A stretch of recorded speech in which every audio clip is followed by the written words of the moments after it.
ಸ್ನೇಹಿತರೆ, ನಿಮ್ಮೆಲ್ಲರಿಗೂ ಉಡುಪಿಗೆ ಸ್ವಾಗತ. ನಮ್ಮ ಈ ವಿಡಿಯೋದಲ್ಲಿ ನಾನಿವತ್ತು ಉಡುಪಿ ಹಾಗೂ ಮಂಗಳೂರಿನಲ್ಲಿರುವಂತಹ ಪ್ರವಾಸಿ ತಾಣಗಳನ್ನು ನಾನು ನಿಮಗೆ ತೋರಿಸ್ತಾ ಇದ್ದೀನಿ. ಹಲವಾರು ಮಂದಿ ಬೇರೆ ಬೇರೆ ಕಡೆಗಳಿಂದ ಉಡುಪಿ ಮಂಗಳೂರನ್ನು ನೋಡಲಿಕ್ಕೆ ಬರ್ತಾರೆ. ಟೂರಿಸ್ಟ್ ಪ್ಲೇಸ್ಗಳು ಅತ್ಯಂತ ಅದ್ಭುತವಾಗಿದೆ ಉಡುಪಿ ಮಂಗಳೂರಿನಲ್ಲಿ. ಇದೇ ನೋಡಿ ಸ್ನೇಹಿತರೆ, ಉಡುಪಿಯ ಶ್ರೀಕೃಷ್ಣನ ಸನ್ನಿಧಾನಕ್ಕೆ ನಿಮ್ಮೆಲ್ಲರಿಗೂ ಸ್ವಾಗತ. ಇದೇ ನೋಡಿ ಕನಕನ ಕಿಂಡಿ ಕೃಷ್ಣ ಮಠದಲ್ಲಿರುವಂಥದ್ದು. ಶ್ರೀಕೃಷ್ಣನಿಗೆ ಹೂ ಮಾಲೆಯನ್ನು ಕೂಡ ಅರ್ಪಿಸಬಹುದು. ಶ್ರೀಕೃಷ್ಣ ಸನ್ನಿಧಾನದಲ್ಲಿ ಮಹಾದೇವನ ಸನ್ನಿಧಾನ ಕೂಡ ಇದೆ, ಅದನ್ನು ಕೂಡ ನೋಡ್ಬೋದು. ಅನಂತೇಶ್ವರ ಹಾಗೂ ಚಂದ್ರಮೌಳೇಶ್ವರನ ಸನ್ನಿಧಾನ ಕೂಡ ಇದೆ. ಇದೇ ನೋಡಿ ಉಡುಪಿಯಲ್ಲಿರುವ ಶ್ರೀಕೃಷ್ಣನ ಮುಖಮಂಟಪ ಎಷ್ಟು ಚೆಂದ ಆಗಿದೆ, ಎಷ್ಟು ಚೆಂದಾಗಿ ನಿರ್ಮಾಣ ಮಾಡಿದ್ದಾರೆ ಉಡುಪಿಯಲ್ಲಿ. ಪ್ರತಿಯೊಬ್ಬರೂ ಉಡುಪಿಗೆ ಬನ್ನಿ ಹಾಗೂ ಉಡುಪಿ ಶ್ರೀಕೃಷ್ಣನ ದರ್ಶನ ಮಾಡ್ಕೊಂಡು ಹೋಗಿ. ಹಾಗೂ ಉಡುಪಿಯಲ್ಲಿರುವ ಹಲವಾರು ಪ್ರದೇಶಗಳಿಗೆ ವಿಸಿಟ್ ಮಾಡೋದನ್ನು ಮರಿಬೇಡಿ. ಸ್ನೇಹಿತರೆ, ಚಂದ್ರಮೌಳೇಶ್ವರ ಹಾಗೂ ಅನಂತೇಶ್ವರನ ಸನ್ನಿಧಾನಗಳಿವೆ.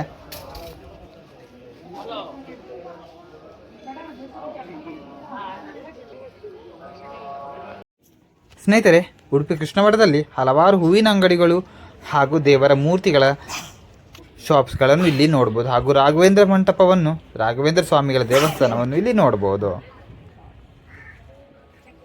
ಸ್ನೇಹಿತರೆ, ಮಣಿಪಾಲದಲ್ಲಿ ಶ್ರೀ ವೇಣುಗೋಪಾಲ ಸ್ವಾಮಿಯ ದೇವಸ್ಥಾನ ಇದೆ. ಅದು ಇರುವಂಥದ್ದು ಮಣಿಪಾಲದ MIT ಕ್ಯಾಂಪಸ್ನ ಒಳಗಡೆ. ಸೊ ಯಾರಾದರೂ ವಿಸಿಟ್ ಮಾಡಿದ್ದೀರಾ? ಇಲ್ಲೇ ಅತ್ಯಂತ ಸುಂದರವಾಗಿದೆ. ಹಾಗೂ ಇಲ್ಲಿ ಬೃಹದಾಕಾರವಾದ ಸ್ವಾಗತ ಆನೆ ಶಿಲ್ಪಗಳಿವೆ, ಅತ್ಯಂತ ಸುಂದರವಾಗಿದೆ. ಹಾಗೂ ಗಾರ್ಡನ್ ಕೂಡ ಇದೆ. ಒಮ್ಮೆ ವಿಸಿಟ್ ಮಾಡಿ. ಭಕ್ತರಿಗಾಗಿ ತೆರೆದಿರುತ್ತದೆ ಈ ದೇವಸ್ಥಾನ. ಇದೇ ನೋಡಿ ಶ್ರೀಕೃಷ್ಣನ ವೇಣುಗೋಪಾಲ ಸ್ವಾಮಿಯ ದರ್ಶನ ಮಾಡುವಂಥ ಜಾಗ, ಅತ್ಯಂತ ಸುಂದರವಾಗಿದೆ. ಕೊಳಲೂದುವ ಶ್ರೀಕೃಷ್ಣನ ಸನ್ನಿಧಾನ ನಮ್ಮ ಮಣಿಪಾಲದಿಂದ MITಯಿಂದ ಮುಂದೆ ಬಂದಾಗ ಸಿಗುವಂಥದ್ದೇ ಉದಯವಾಣಿ ಬಿಲ್ಡಿಂಗ್. ಇದರ ಮುಖ್ಯ ಕಚೇರಿಯು ಮಣಿಪಾಲದಲ್ಲೇ ಇದೆ. ಇದೇ ನೋಡಿ ಉದಯವಾಣಿಯ ಮುಖ್ಯ ಕಚೇರಿ ಮಣಿಪಾಲದಲ್ಲಿರುವಂಥದ್ದು. ಕರ್ನಾಟಕದಲ್ಲಿ ಅತ್ಯಂತ ಹೆಸರುವಾಸಿಯಾದ ಸಂಸ್ಥೆಯಾಗಿದೆ. 1970ರಲ್ಲಿ ನಿರ್ಮಾಣ ಮಾಡಲಾಗಿದೆ ಇದನ್ನು. ಸ್ನೇಹಿತರೆ, ಇದು ಯಾವುದು ಗೊತ್ತಾಯ್ತಾ? ಐತಿಹಾಸಿಕ ಕಟ್ಟಡ. ಇದೇ ಸಿಂಡಿಕೇಟ್ ಹೌಸ್. ಪುರಾತನ ನಮ್ಮ ಸಿಂಡಿಕೇಟ್ ಬ್ಯಾಂಕಿನ, ಅಂದರೆ ಉಡುಪಿಯಲ್ಲಿಯೇ ನಿರ್ಮಾಣವಾಗಿದ್ದಂತಹ ಸಿಂಡಿಕೇಟ್ ಬ್ಯಾಂಕ್ನ ಪ್ರಧಾನ ಕಚೇರಿ. ಆನಂತರ ಅದು ಕೆನರಾ ಬ್ಯಾಂಕ್ ಆಗಿದೆ. ಉಡುಪಿಯ ಮಹತ್ವ ಏನು ಗೊತ್ತಾ? ಉಡುಪಿಯು ಸಿಂಡಿಕೇಟ್ ಬ್ಯಾಂಕ್ ಹಾಗೂ ಕಾರ್ಪೊರೇಷನ್ ಬ್ಯಾಂಕ್ಗಳ ನಿರ್ಮಾಣ ಮಾಡಿರುವಂತಹ ಸಿಟಿ ಆಗಿದೆ. ಅಂದರೆ ನಮ್ಮ ಊರೇ ಅಷ್ಟು ಫೇಮಸ್ ಆಗಿರುವಂಥದ್ದು.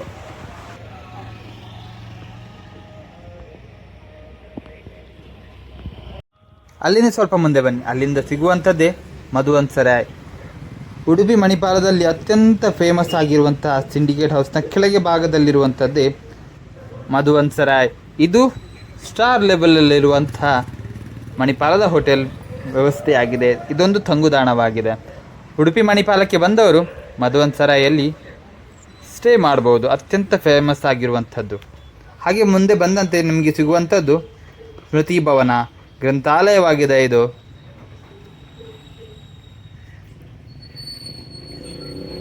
ಪುರಾತನ ಇತಿಹಾಸ ಇದಕ್ಕೂ ಕೂಡ ಇದೆ ಮಣಿಪಾಲದಲ್ಲಿ. ವಿಸಿಟ್ ಮಾಡ್ಬೋದು. ಇಲ್ಲಿ ಸಂಡೇ ಕ್ಲೋಸ್ ಆಗಿರುತ್ತೆ.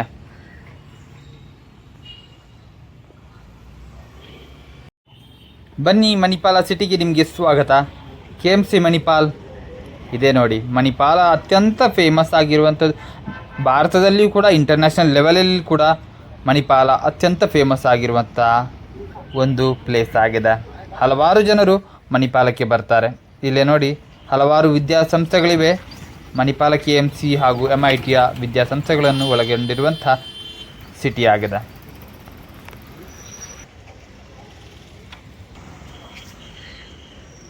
ಸ್ನೇಹಿತರೆ, ಮಣಿಪಾಲ್ ಮ್ಯೂಸಿಯಂ ಇದೆ. ಸೊ ಪಬ್ಲಿಕ್ ಮ್ಯೂಸಿಯಂ ಆಗಿದೆ. ಎಲ್ಲರೂ ಕೂಡ ಬರ್ಬೋದು 10 ರೂಪಾಯಿಗಳಲ್ಲಿ. ಇಲ್ಲಿ ನೋಡಿ ಅಸ್ಥಿ ಪಂಜರಗಳಿವೆ.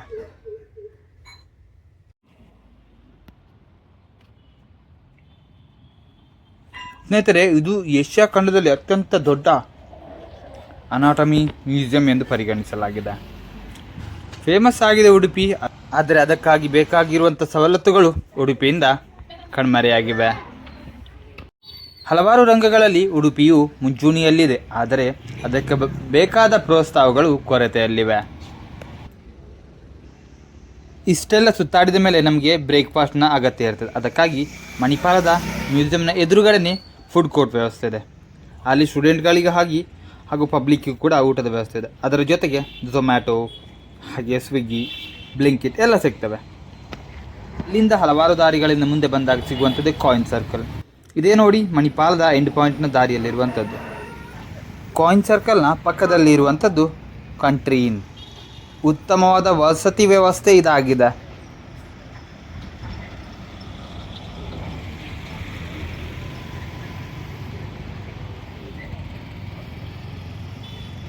ಸ್ನೇಹಿತರೆ, ಹಾಗೆ ಮುಂದಕ್ಕೆ ರಜತಾದಿ ಬಿಲ್ಡಿಂಗ್ಗೆ ಬಂದಿದ್ದೇವೆ. ಇದೇ ನೋಡಿ ಮಣಿಪಾಲದಲ್ಲಿರುವಂಥ DC ಆಫೀಸ್. ಇದರ ಪಕ್ಕದಲ್ಲೇ ಇದೆ RTO ಆಫೀಸ್ ಕೂಡ. ಇಲ್ಲೇ ಮುಂದ್ಗಡೆ ಇರುವಂಥದ್ದು VS ಆಚಾರ್ಯ ಅವರ ನೆನಪಿನ ಪುತ್ಥಳಿ. ಮಣಿಪಾಲದಲ್ಲಿ ರಾಯಲ್ ಎಂಬಸಿ ಇದೆ, ಅತ್ಯಂತ ಪ್ರಚಲಿತವಾದದ್ದು. ಹಾಗೂ ಮಣಿಪಾಲ ಉಡುಪಿಯಲ್ಲಿ ಅತ್ಯಂತ ಎತ್ತರವಾದ ವಸತಿ ಕಟ್ಟಡವಾಗಿದೆ ರಾಯಲ್ ಎಂಬಸಿ. ಇಲ್ಲಿ ನೋಡಿ ಎಷ್ಟು ಸುಂದರವಾಗಿದೆ. ಅದೇ ದಾರಿಯಲ್ಲಿ ಮುಂದೆ ಬಂದದ್ದು ಸಿಗುವಂಥದ್ದೇ ಇಂದಿರಾ ಕ್ಯಾಂಟೀನ್. ಹಲವಾರು ಜನರಿಗೆ ಆಹಾರ ವ್ಯವಸ್ಥೆಯನ್ನು ಒದಗಿಸಿಕೊಡುವಂತಹ Indira canteen Manipal DC office ರಸ್ತೆಯಲ್ಲಿದೆ. ಸ್ನೇಹಿತರೆ, ನಾವು ವಿಸಿಟ್ ಮಾಡ್ತೀವಿ ಪ್ಲೇಸಿಗೆ, ತುಂಬಾ ಪ್ಲೇಸ್ ಎಲ್ಲ ವಿಸಿಟ್ ಮಾಡ್ತಾ ಇರ್ತೇವೆ. ಇದು ನೋಡಿ ಮಣಿಪಾಲದಲ್ಲಿರುವಂತಹ ಮ್ಯಾಕ್ಸ್ ಲೈಫ್ ಅಂತ ಸಿಂಡಿಕೇಟ್ ಸರ್ಕಲ್ ಇದೆ. ಅದೇ ರೀತಿ ನಾವು ಎಲ್ಲಾದರೂ ವಿಸಿಟ್ ಮಾಡಬೇಕು ಅಂತ ಡಿಸೈಡ್ ಮಾಡ್ತೀರ, ಆವಾಗ ಹೇಗೆ ಹೋಗ್ತೀರಿ? ವೆಹಿಕಲ್ ಇದ್ದವ್ರು ಹೋಗ್ಬೋದು, ಆದರೆ ಅತಿ ಮುಖ್ಯವಾಗಿ ಬೇಕಾಗಿರುವಂಥದ್ದೇ ಆಟೋ ರಿಕ್ಷಾ. ಸೊ ನಾನೀಗ ಸಿಂಡಿಕೇಟ್ ಸರ್ಕಲ್ನ ಆಟೋ ರಿಕ್ಷಾ ಸ್ಟ್ಯಾಂಡ್ ಬದಿ ಇದೆ ನೋಡಿ. ನಾವು ಒಂದು ಪ್ಲೇಸಿಂದ ಇನ್ನೊಂದು ಪ್ಲೇಸಿಗೆ ಹೋಗಬೇಕಾದ್ರೂ ಅಂತ ಕೂಡ ಆಟೋ ಬೇಕಾಗ್ತದೆ. ಸೊ ಇದೇ ನೋಡಿ ಸಿಂಡಿಕೇಟ್ ಸರ್ಕಲ್ನಲ್ಲಿರುವಂತಹ ಆಟೋ ರಿಕ್ಷಾ ನಿಲ್ದಾಣ. ಇಲ್ಲಿ ನೋಡಿ ಸ್ನೇಹಿತರೆ, ಸಣ್ಣ ಅಂಗಡಿಗಳು. ಅಲ್ಲಿ ಟೀ, ಕಾಫಿ ಆಗಲಿ, ಸ್ನ್ಯಾಕ್ಸ್, ಜ್ಯೂಸು ಹಾಗೆ ಊಟದ ವ್ಯವಸ್ಥೆಗಳು ಕೂಡ ಕಡಿಮೆ ದರದಲ್ಲಿ ನಮಗೆ ಸಿಗುವಂಥದ್ದೇ ಗೂಡಂಗಡಿಗಳಲ್ಲಿ. ರುಚಿಕರವಾಗಿರುತ್ತದೆ ಹಾಗೂ ರೇಟ್ ಕೂಡ ಕಡಿಮೆ ಆಗಿರ್ತದೆ. ಉಡುಪಿಯಲ್ಲಿ ನಿರ್ಮಾಣವಾಗಿರುವಂಥ ಹೊಸದಾದ ರೈಲ್ವೆ ಬ್ರಿಡ್ಜ್ ಇದು. ಸ್ನೇಹಿತರೆ, ನಿಮ್ಮನ್ನು ನಾನು ರೈಲ್ವೆ ಸ್ಟೇಷನ್ಗೂ ಕೂಡ ಕರ್ಕೊಂಡು ಹೋಗ್ತಾ ಇದ್ದೀನಿ ಈ ವಿಡಿಯೋದಲ್ಲಿ. ನಮ್ಮ ಚಾನಲ್ನ ಹೆಸರು ಸುವರ್ಣ ಡಿ ವ್ಲಾಗ್ಸ್. ಸ್ನೇಹಿತರೆ, ಇಲ್ಲಿ ನೋಡಿ ಉಡುಪಿ ರೈಲ್ವೆ ಸ್ಟೇಷನ್ ಹೇಗಿದೆ ಅಂತ ಹೇಳಿ. ಈ ತನಕ ಯಾರೂ ಉಡುಪಿ ರೈಲ್ವೆ ಸ್ಟೇಷನ್ ನೋಡಿಲ್ಲ ಅಂತ ಹೇಳಿದರೆ ಒಂದು ವಿಡಿಯೋನ ಲೈಕ್ ಮಾಡಿ, ಒಂದು ಕಮೆಂಟ್ ಹಾಕಿ ಉಡುಪಿ ರೈಲ್ವೆ ಸ್ಟೇಷನ್ ಹೇಗಿದೆ ಅಂತ ಹೇಳಿ. ಹಾಗೂ ಉಡುಪಿ ರೈಲ್ವೆ ಸ್ಟೇಷನಲ್ಲಿ ಕೃಷ್ಣನ ಒಂದು ಸುಂದರವಾದ ಮೂರ್ತಿ ಕೂಡ ಇದೆ, ಅದನ್ನು ಕೂಡ ನಾನು ನಿಮಗೆ ತೋರಿಸಿದ್ದೇನೆ. ಸ್ನೇಹಿತರೆ, ಚಾನಲ್ನ ಲೈಕ್ ಮಾಡ್ಕೊಳ್ಳಿ ಹಾಗೂ ವಿಡಿಯೋನ ಶೇರು ಕೂಡ ಮಾಡಿ, ಹಾಗೂ ಚಾನಲ್ ಸಬ್ಸ್ಕ್ರೈಬ್ ಮಾಡೋದನ್ನು ಮರಿಬೇಡಿ. ಇದು ನೋಡಿ ಉಡುಪಿ ರೈಲ್ವೆ ಸ್ಟೇಷನ್ನಲ್ಲಿರುವಂಥ ಶ್ರೀಕೃಷ್ಣನ ಮೂರ್ತಿ. ಉಡುಪಿಯ ಹೃದಯ ಭಾಗದಲ್ಲಿರುವ ಶ್ರೀ ನಾಗಬ್ರಹ್ಮಸ್ಥಾನಕ್ಕೆ ನಿಮ್ಮೆಲ್ಲರಿಗೂ ಸ್ವಾಗತ. ಇದು ಉಡುಪಿಯ ಸಿಟಿ ಬಸ್ ಸ್ಟ್ಯಾಂಡ್ನ ಪಕ್ಕದಲ್ಲೇ ಇದೆ. ಶ್ರೀ ಹರ್ಷ ಬಿಲ್ಡಿಂಗ್ ಇದೆಯಲ್ಲ, ಅದರ ಮುಂಭಾಗದಲ್ಲೇ ಇದೆ. ನಾಗದೇವರ ಸನ್ನಿಗೆ ಪ್ರತಿಯೊಬ್ಬರಿಗೂ ಸ್ವಾಗತ.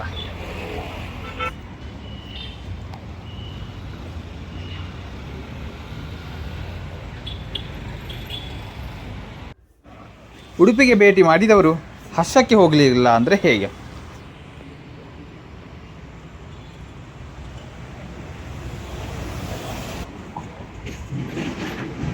ಇದೇ ನೋಡಿ ಸ್ನೇಹಿತರೆ, ಉಡುಪಿ ಸಿಟಿ ಬಸ್ ಸ್ಟ್ಯಾಂಡ್. ಹಲವಾರು ಪ್ರದೇಶಗಳಿಗೆ ಬಸ್ನ ವ್ಯವಸ್ಥೆಯನ್ನು ಕೊಡುವಂಥದ್ದು ಸಿಟಿ ಬಸ್ಗಳು. ಇದು ಸಿಟಿ ಬಸ್ ಸ್ಟ್ಯಾಂಡ್ ಉಡುಪಿಯಲ್ಲಿದೆ. ಹಾಗೂ ಸರ್ವಿಸ್ ಬಸ್ ಸ್ಟ್ಯಾಂಡ್ ಕೂಡ ಇದೆ. ಅದು ಬೇರೆ ಬೇರೆ ಪ್ರದೇಶಗಳಿಗೆ ಹೋಗುವಂಥ ಬಸ್ಗಳು ಕೂಡ ಅಲ್ಲಿವೆ. ಅದು ಸ್ವಲ್ಪ ಎಕ್ಸ್ಪ್ರೆಸ್ ಬಸ್ಗಳು ಕೂಡ ಅಲ್ಲೇ ಇರ್ತವೆ. ಇದೇ ನೋಡಿ HMT ಗ್ಯಾರೇಜ್ ಉಡುಪಿಯಲ್ಲಿರೋದು. ತುಂಬಾ ಹಳೆಯದಾದದ್ದು, ಫೇಮಸ್ ಆಗಿರುವಂಥದ್ದು. ಅದೇ ರೀತಿ ರಾಧಾ ಮೆಡಿಕಲ್ ಇದೆ. ಬನ್ನಂಗಿಯಲ್ಲಿರುವಂಥದ್ದು ಮಹಾಲಿಂಗೇಶ್ವರ ದೇವಸ್ಥಾನ.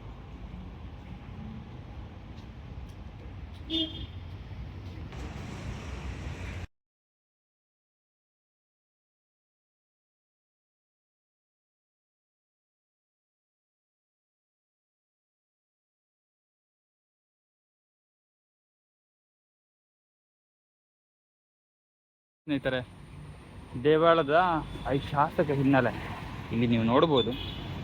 ವಿವರವಾಗಿ ತಿಳಿಸಿದ್ದಾರೆ ಇಲ್ಲಿ ದೇವಸ್ಥಾನದ ಇತಿಹಾಸವನ್ನು.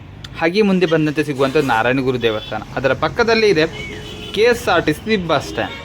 ಹಲವಾರು ಜಾಗಗಳಿಗೆ ಸಂಪರ್ಕ ಒದಗಿಸುವಂತಹ ಸರ್ಕಾರಿ ಬಸ್ನ ನಿಲ್ದಾಣ. ಹಲವಾರು ಜಾಗಗಳನ್ನೆಲ್ಲ ವಿಸಿಟ್ ಮಾಡಿದ ನಂತರ ನಮಗೆ ಮಧ್ಯಾಹ್ನ ಹೊತ್ತಿಗೆ ಬೇಕಾಗಿರುವಂಥ ಊಟ ಉಪಹಾರದ ವ್ಯವಸ್ಥೆ. ಅದಕ್ಕಾಗಿ ಉಡುಪಿಯ ಕರಾವಳಿ ಭಾಗದ ಸ್ವಲ್ಪ ಮುಂದಕ್ಕಿರುವಂಥದ್ದೇ ಹೋಟೆಲ್ ತಿಮ್ಮಪ್ಪ. ಉಡುಪಿಯಲ್ಲಿ ಅತ್ಯಂತ ಫೇಮಸ್ ಆಗಿರುವಂಥದ್ದು ಈ ಹೋಟೆಲ್.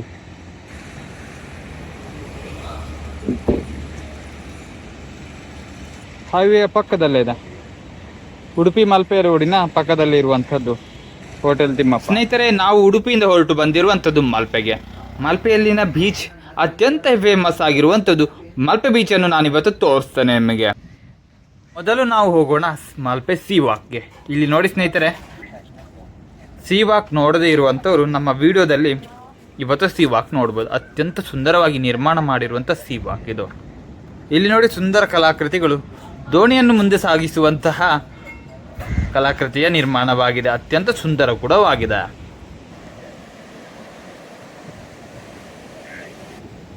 ಮಲ್ಪೆ ಬೀಚ್ನಲ್ಲಿ ಎಲ್ಲ ರೀತಿಯ ವ್ಯವಸ್ಥೆಗಳನ್ನು ಮಾಡಿದ್ದಾರೆ.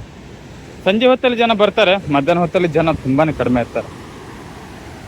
ಪ್ರವಾಸಿಗರಿಗಾಗಿ ಎಲ್ಲ ವ್ಯವಸ್ಥೆಗಳು, ಸಿಟ್ಟಿಂಗ್ ವ್ಯವಸ್ಥೆಗಳಾಗಲಿ ಎಲ್ಲ ಮಾಡಿದ್ದಾರೆ. ಚೇರ್ ಇದೆ, ಅಷ್ಟು ಅಂತೆ ಚೇರ್ ಎಲ್ಲ ಮಾಡಿದ್ದಾರೆ. ಇಲ್ಲಿ ನೋಡಿ,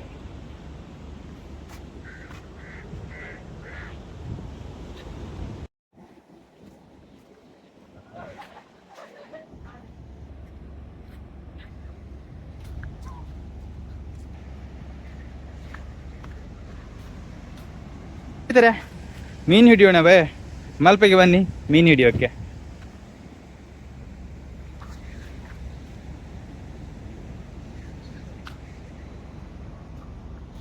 ಇದೇ ನೋಡಿ ಅತ್ಯಂತ ದೊಡ್ಡದಾದ ಮಲ್ಪೆಯಲ್ಲಿ ಬಂದರಿನಲ್ಲಿರುವಂಥ ಶಿಪ್ ಯಾರ್ಡ್. ನೋಡಿ, ಸೈಂಟ್ ಮೇರಿ ಐಲ್ಯಾಂಡ್ಗೆ ಹೋಗುವಂಥವ್ರು ಇದರಲ್ಲಿ ಕೆಲವೊಂದು ವಿಚಾರಗಳಿವೆ ಆ ದ್ವೀಪಕ್ಕೆ ಸಂಬಂಧಪಟ್ಟಂತೆ. ಇದು ನೀವು ಓದ್ಕೊಳ್ಬೋದು. ವಿಡಿಯೋನ ಪಾಸ್ ಮಾಡಿ ಇನ್ಫಾರ್ಮೇಷನನ್ನು ಕಲೆಕ್ಟ್ ಮಾಡಿ. ಇಲ್ಲಿಯೇ ಬರ್ತದೆ ನಿಮಗೆ ಆ ಬೋಟ್ ಬರುವಂಥದ್ದು. ಬಟ್ ಈಗ ಸೀಸನ್ ಇಲ್ಲ, ಸೊ ಅದ ಕಾರಣಕ್ಕಾಗಿ ಜನರು ಕೂಡ ಕಡಿಮೆ ಇದ್ದಾರೆ ಸೈಂಟ್ ಮೇರಿ ಐಲ್ಯಾಂಡ್ಗೆ ಹೋಗುವಂಥವ್ರು. ಇಲ್ಲಿ ನೋಡಿ, ಇದ್ದೀವಿ ಸೀ ವಾಕ್ಗೆ, ಮಲ್ಪೆಯಲ್ಲಿರುವಂತಹ ಸೀ ವಾಕ್. ನಾನು ಸ್ವಲ್ಪ ವ್ಯೂ ನಿಮಗೆ ತೋರಿಸ್ತೇನೆ ಇವತ್ತು.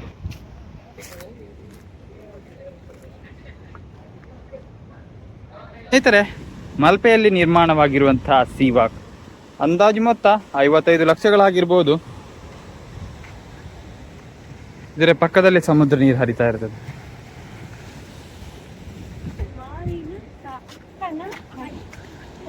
ಈ ಸೀ ವಾಕ್ ಎಷ್ಟು ಚಂದ ಇದೆ ಅಂತ ಹೇಳಿದ್ರೆ, ಆಚೆ ಈಚೆ ಸಮುದ್ರ ನೀರು ಹರಿತಾ ಇರ್ತದೆ, ಮಧ್ಯದಲ್ಲಿ ನಡ್ಕೊಂಡು ಹೋಗ್ತಾ ಇರ್ತೀವಿ, ಪಕ್ಕದಲ್ಲಿ ಗಿಡ ಮರಗಳಿವೆ.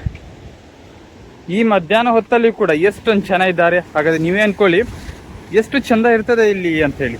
ಒಮ್ಮೆ ಮಲ್ಪೆಗೆ ವಿಸಿಟ್ ಮಾಡಿ ನೀವೆಲ್ಲ ಉಡುಪಿಗೆ ಬಂದವರು ಸೀ ವಾಕ್ನ ವಿಸಿಟ್ ಮಾಡಲೇಬೇಕು. ಈಗ ಮಳೆ ಸ್ವಲ್ಪ ಕಡಿಮೆ ಇದೆ, ಆ ಕಾರಣಕ್ಕಾಗಿ ಜನರು ಕೂಡ ಬರ್ತಿದ್ದಾರೆ. ಸೀ ವಾಕಲ್ಲಿ ಒಂದು ನಡಿಗೆ ಅಂತ ಹೇಳಿದರೆ ಒಂದು ಅತಿ ಸುಂದರವಾಗಿರ್ತದೆ. ಇಲ್ಲಿ ಅನುಭವ ಒಂದು ವಿಸ್ಮಯವಾಗಿರುವಂತಹ ಅನುಭವ ನಮ್ಗೆ ಇಲ್ಲಿ ಸಿಗುತ್ತೆ. ಇಲ್ಲಿ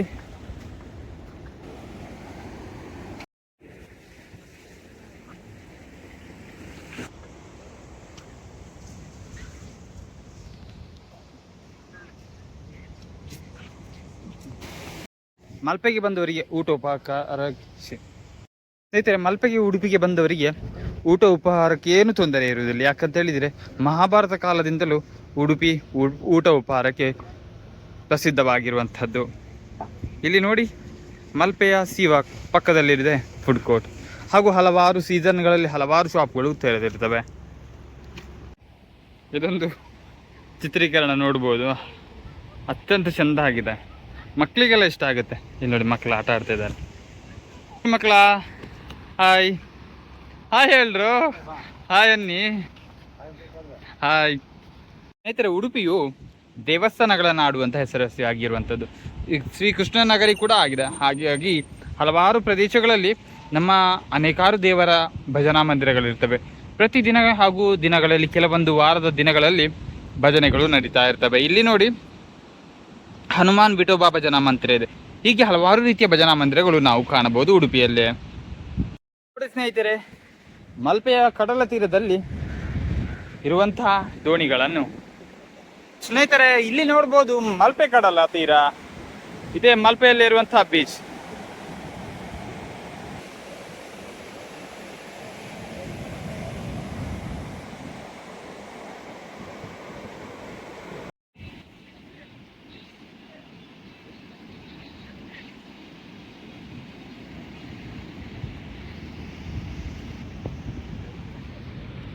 ನೋಡಿ ಸ್ನೇಹಿತರೆ, ಮಲ್ಪೆ ಬೀಚ್ನ ಪಕ್ಕದಲ್ಲೇ ಇದೆ ಪ್ಯಾರಡೈಸ್ ಬೀಚ್ ರೆಸಾರ್ಟ್ ಅಂತೇಳಿ.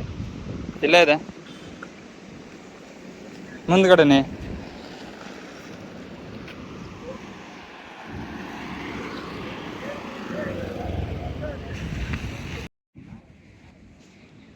ಸ್ನೇಹಿತರೆ, ಮಲ್ಪೆಯಲ್ಲಿ ಸುಂದರವಾದ ರೆಸ್ಟೋರೆಂಟ್ಗಳಿವೆ, ಹಾಗೆ ಆಹಾರ ವ್ಯವಸ್ಥೆ ಕೂಡ ಅತ್ಯುತ್ತಮವಾಗಿದೆ. ನೋಡಿ ಸ್ನೇಹಿತರೆ, ಇಲ್ಲಿ ವೆರೈಟಿಯಾಗಿ ಫಿಶ್ಗಳಿವೆ. ಸೊ ಟೇಸ್ಟ್ ಮಾಡ್ಬೋದು. ಮಸಾಲೆ ಫ್ರೈ ಮಾಡಿ ಕೊಡ್ತಾರೆ. ಮಲ್ಪೆ ಬೀಚ್ನಲ್ಲಿ ಮಹಾತ್ಮ ಗಾಂಧಿಯವರ ಸುಂದರವಾದ ಸ್ಟ್ಯಾಚ್ಯೂ ಇದೆ, ಅದನ್ನು ಕೂಡ ನೋಡ್ಬೋದು. ಫೋಟೋ ಪಾಯಿಂಟ್ ಆಗಿದೆ. ಮಲ್ಪೆ ಬೀಚ್ನಲ್ಲಿ ಹಲವಾರು ಗೇಮ್ಸ್ಗಳಿವೆ ಹಾಗೂ ಟ್ಯಾಟೂ ಇನ್ನಿತರಾದ ಕೆಲವೊಂದು ವಿಚಾರಗಳು ಇಲ್ಲಿವೆ. ಸೊ ನೀವು ಮಲ್ಪೆಗೆ ಒಮ್ಮೆ ವಿಸಿಟ್ ಮಾಡಿ.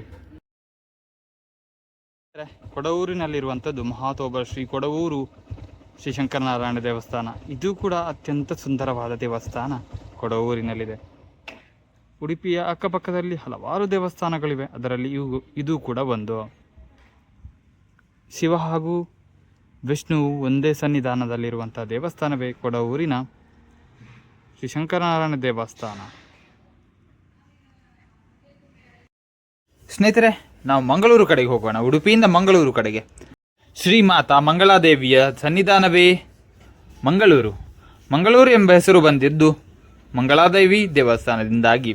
ಹಾಗಾಗಿ ಮಂಗಳೂರಿಗೆ ಪ್ರತಿಯೊಬ್ಬರಿಗೂ ಸ್ವಾಗತ. ಇದೇ ನೋಡಿ ನಮ್ಮ ಮಂಗಳಾದೇವಿ ದೇವಸ್ಥಾನ ಮಂಗಳೂರಿನಲ್ಲಿದೆ. ಅತ್ಯಂತ ಸುಂದರವಾದ ದೇವಸ್ಥಾನ ಮಂಗಳಾದೇವಿ ದೇವಸ್ಥಾನ. ಮಂಗಳೂರಿಗೆ ವಿಸಿಟ್ ಮಾಡುವಂಥವರು ಮಂಗಳಾದೇವಿ ದೇವಸ್ಥಾನಕ್ಕೆ ವಿಸಿಟ್ ಮಾಡುವಂಥದ್ದು ಅತ್ಯಗತ್ಯವಾಗಿದೆ.